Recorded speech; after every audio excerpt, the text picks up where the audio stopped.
आप कांग्रेस से हैं। भाजपा वालों का कहना है कि ये बीज जो बोई हुई है ये कांग्रेस की ही बीज बोई हुई है। अगर कांग्रेस की बीज बोई हुई है तो वाजपेयी जी क्या कर रहे थे? 6 साल से मोदी जी क्या कर रहे हैं? 11 साल से वो भी सत्ता में है ना, तो 11 साल में उन्होंने क्यों नहीं सुधारा उस चीज़ को? जब मोदी जी आए थे सत्ता में, वो बोले थे कि जवानों का सर काट के पाकिस्तान वाले ले जाते हैं, हम एक सर के बदले 100 सर लेके आएंगे और किसान का आय जो है दुगुना क्या 3 गुना कर देंगे। आज जवान का सर भी जा रहा है और किसान रोड पे है। सर, पर भाजपा वालों का कहना है कि एमएसपी से किसानों को फायदा होगा, नुकसान नहीं होगा। अगर भाजपा वाले ये कह रहे हैं तो किसान फिर रोड पे क्यों हैं? उनका कहना है कि वो रोड पर है क्योंकि उन लोगों को अन्य पार्टियों की तरफ से ऐसा बहलावा दिया जा रहा है कि आप रोड पर आइए और प्रदर्शन कीजिए, इसमें नुकसान है, छल कपट वाली राजनीति खेल रही है। ऐसा कुछ नहीं है।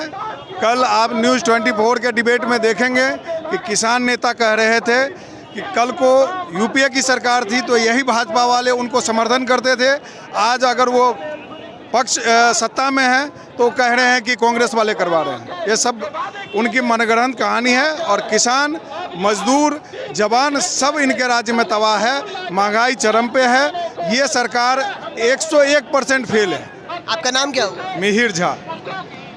पीठ पर पल्ला रख के आप क्या साबित करना चाहते हैं? ये हम इस देश के किसान के साथ खड़े हैं। जो ये कानून, काला कानून आया है, उसके खिलाफ खड़े हैं। 6 साल में, पिछले 6 साल में 3 लाख किसानों ने आत्महत्या की है।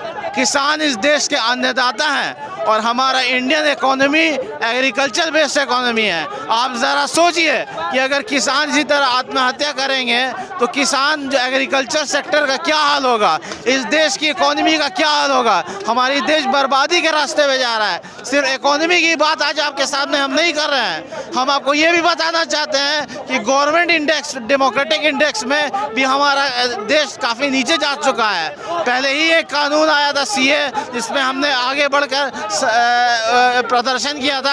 आज हम किसान के हक के लिए बात कर रहे हैं। किसान हमारे अन्नदाता हैं और ये देश आज भारत बंद रहेगा जब तक मोदी सरकार ये काला कानून वापस नहीं लेगी, तब तक हम चुप नहीं बैठेंगे। हम अपनी आवाज़ उठाएंगे, अपनी आवाज़ बुलंद करेंगे और किसान के हक के लिए बात करेंगे। पर भाजपा वालों का कहना है कि ये लोग समझ नहीं रहे, किसानों को उस एमएसपी से फायदा होगा बल्कि नुकसान नहीं होगा। देखिए, ये भाजपा वाले लोग इंसान को कंफ्यूज करते रहते हैं। आप एक रिपोर्टर हैं, मीडिया पर्सन हैं, आप देखे ही होंगे कि अमित शाह का बयान क्या था पार्लियामेंट में और नरेंद्र मोदी का रामलीला मैदान में क्या बयान था। तो ये लोग अपना बयान बदलते रहते हैं ताकि लोग कंफ्यूज रहें, लेकिन असलियत हकीकत जो जिसने बिल पढ़ा होगा सीए, एनआरसी, एनपीआर का, उसको जानकारी होगी। उसी तरह ये लोग बेवकूफ़ बना रहे हैं इस देश की आम जनता को। हम 6 साल से बेवकूफ़ बन रहे हैं, हमें बनाया जा रहा है, कभी नोटबंदी के नाम पे, कभी जीएसटी के नाम पे, आज इस बिल के नाम पे। तो हम चुप बैठने वाले नहीं हैं। अब हम इस देश के किसान के लिए खड़े हैं, ये हमारा मोटो है, ये हमारा एजेंडा है और हम तब तक चुप नहीं रहेंगे तब तक ये काला कानून वापस नहीं होगा।